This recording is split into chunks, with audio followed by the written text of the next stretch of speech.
Good morning students. Today we will discuss about digestive system in ruminants. इससे पहले हम समझेंगे कि ruminants होते क्या हैं.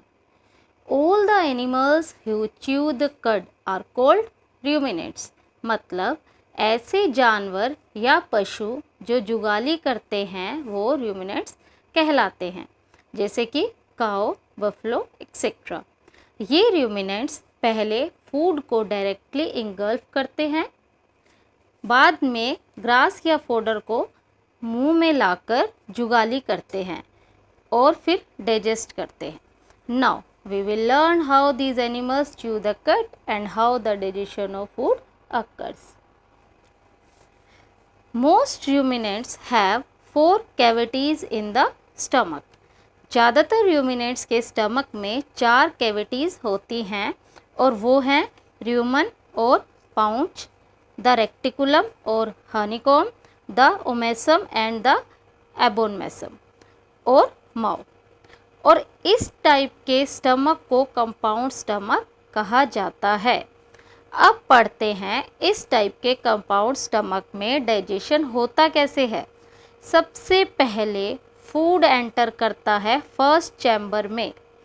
This is the largest chamber also. यहाँ से खाना जाता है सेकेंड चैम्बर में. इन दोनों चैम्बर्स में food is converted into a soft pulp. जब एनिमल्स रिलैक्स करते हैं यानी आराम करते हैं तब ये सॉफ्ट पल्पी फूड जिसे कड कहा जाता है तब सेकेंड चैम्बर में खाना वापस माउथ से में आ जाता है. It is now chewed thoroughly. इस प्रोसेस को च्यूइंग ऑफ द कड कहते हैं. इस स्टेज में food mixes with saliva and becomes a semi liquid paste. बाद में माउथ से फूड डायरेक्टली थर्ड चैम्बर में पुश किया जाता है. थर्ड चैम्बर के बाद फूड फोर्थ चैम्बर में एंटर करता है. In the fourth chamber digestive juices are mixed with semi liquid food. और इस चैम्बर में फूड की डाइजेशन स्टार्ट हो जाती है और फूड स्मॉल इंटेस्टाइन में एंटर कर जाता है. रूमिनेंट्स के कुछ एग्जाम्पल्स हैं sheep, cattle, goat, deer, etc. Now we will move to our next topic. And our next topic is digestion and respiration. Organisms combine oxygen with the product of digestion to produce energy. और energy हमें body की सभी activities करने के लिए required होती है. And this process is called respiration. इस प्रोसेस को क्या कहा जाता है? रेस्पिरेशन. यानी the process by which living things take in oxygen and use it to produce energy is called respiration.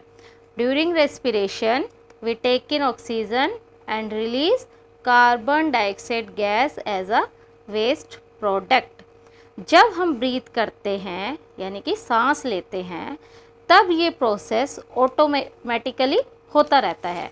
Oxygen हम ब्रीथ इन करते रहते हैं और कार्बन डाइऑक्साइड ब्रीद आउट करते रहते हैं.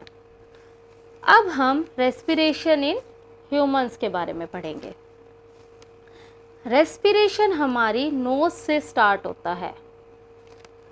नोस्ट्रिल्स के थ्रू, जिन्हें हम ओपनिंग ऑफ नोज भी कहते हैं, उसके थ्रू एयर ब्रीथ करते हैं.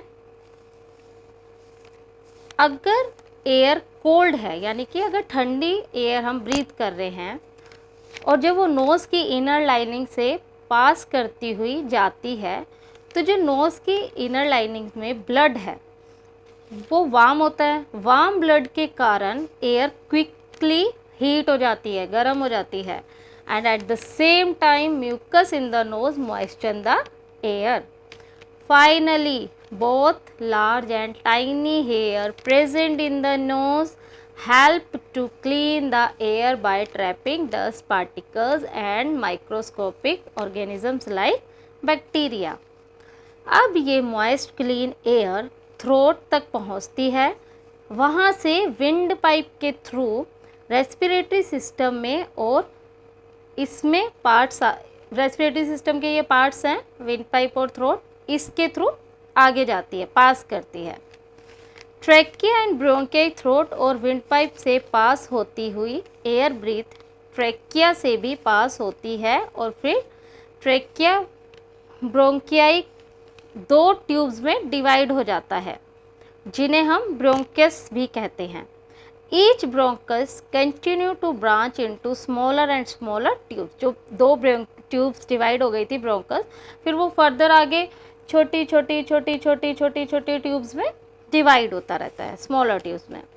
इसके बाद जो थिनेस्ट ब्रांचेज हैं, जो सबसे छोटी छोटी ब्रांचेज होती हैं, वो एक क्लस्टर बनाते हैं लंग्स के टाइनी टिश्यूज़ का।